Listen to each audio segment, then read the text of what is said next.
Thank you everybody for tuning in. This is Wukepedia giving you another update about the Darkness Falls mod. Been having a really great turnout on the video and have been having a lot of questions asked. And I am here to give you the top 10 things I wish I knew before I started the game. I'm going to start this off with the main changes from Darkness Falls to Vanilla. The biggest changes, I think, is the difficulty level of the zombies. The base game, I think the max health of any zombie would probably be around 500 hit points. But there are bosses and mutated zombies somewhere around 10,000 in this. So the difficulty level of the zombies and unique models of the zombies, which are demons and effects that heal them, that's the biggest change. And then there's also a lot of other mods that add other technology, weapon, guns, progression to that as well. And then also the perk changes, which add professions. So that's kind of number 10, but I'm going to be going through these pretty quickly, and I will see what I can do to help.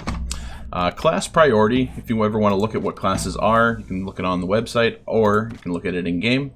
I personally think that Farmer class is the best class by a long shot. It gives you crop planting and cooking, and with the reintroduction of wellness, it's really important to be able to make good food. Even if you're one of those awesome players that never dies, your base health is 100, and with the maximum wellness perks, you can get up to 300 health.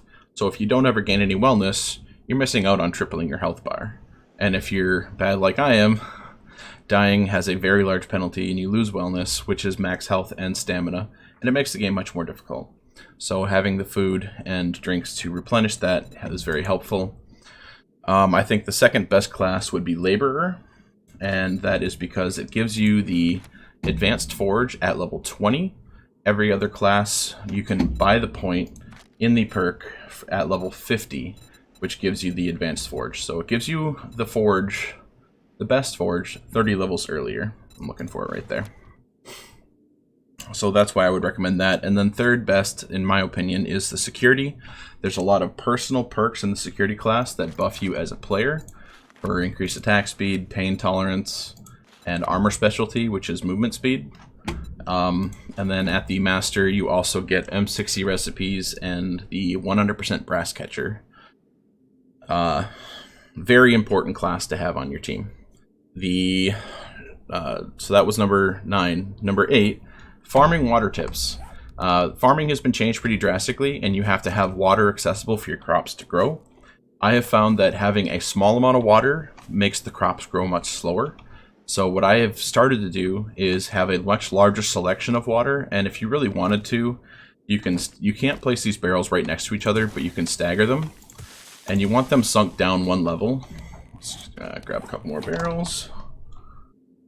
Yeah, that's not the right barrel, but they're called rain catchers. And you could stagger them like that to add more water to keep these plants hydrated, and then about 4 on either side. You don't want to go more than about 4 blocks away from any water source, and let the water come in. Your crops will grow much quicker. The good and bad canned food. All of these canned foods down here, the cat food, pears, miso, chicken soup, can of sham, and chicken ration, they're not even worth picking up. I guess chicken ration you can eat, but the rest all have food poisoning effect, and they're not part of any important recipes that give you wellness. The ones up top, the rest are all good. I would recommend picking them up. The best 3, in my opinion, are going to be can of chili, tuna, and salmon. The chili dog is super easy to make, and it gives you 4 wellness. It also gives you a little bit of water. And then also the fish tacos are also quite easy to make, and you can make that from canned tuna or salmon. Be wary of cornmeal. It doesn't say food poisoning, but it definitely gives you food poisoning. I should have known. Surprisingly, some of the best water is actually coffee. Tea is very easy to make, but coffee and beer give you the most wellness. For stews, the best crops to get is just potatoes and corn like normal. Make the stews. Very staple food source. And the next one, random POI generation. So if people are making their own servers, the only thing that you need to be worried about is that the right prefabs are there for you to finish the game. So you need to hit F1 and type debug menu on. Once that is on, when you hit your escape, you're going to have this POI teleporter.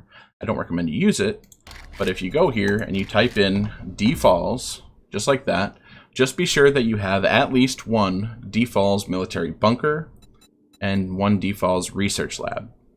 Once you've seen that those are there, just reboot your client. You're good to start normal. You don't need to cheat at all, unless you'd like to. The settlement trader is also nice. It's kind of like a super trader. It's an alternate way to get a laser table if you struggle clearing the research lab, which doesn't seem to obey the zombie limit, so it can be very difficult. But make sure your POIs are there, and then you're good to go. Brass catchers are a huge change to the game. The science crafting perk would unlock the, if you go right here, I believe it's a tier 2 crafting mod. It might be a tier 3 for the 50% brass catcher. And then once you make that, you can catch half of the brass that you fire. Once you're the master security class, you can get the 100%. Very important. Definitely recommend you get those right away. Put it in every gun you use that you can. Repair kits have been changed, their recipe. They are drastically more expensive. Be sure you are wrenching a lot of things. Mechanic class almost made it onto this list as a very important profession because they get 100% more from wrenching things. But I, as not a mechanic, was still able to get plenty of mechanical parts to keep my stuff going. Just note that the recipe has changed, and if you're going to use an auger for mining, you will use drastically more of them than you ever have. Titanium, I have been lied to by many people, misled by the game developer, or the mod developer himself. I do not believe that the titanium is in any biome. It is in the wasteland. It'll be a light pea green on your map. Every time I found titanium, I don't have to search for it. I dig here, it's there. I have dug many thousands of other materials elsewhere. I never find titanium other than there. Uranium and plutonium you'll need a little bit of once you start getting into the laser stuff. And last but not least, do not make the muscle car. It looks like a really cool car. Muscle car. It is not a fun car to drive. It is slow. Just make your truck. This only drops in car things, not in libraries. Make sure to loot your fire stations and your garages. But that's all I have for you. I hope this helps, and enjoy playing the mod. Yeah, my grandma drives faster than this.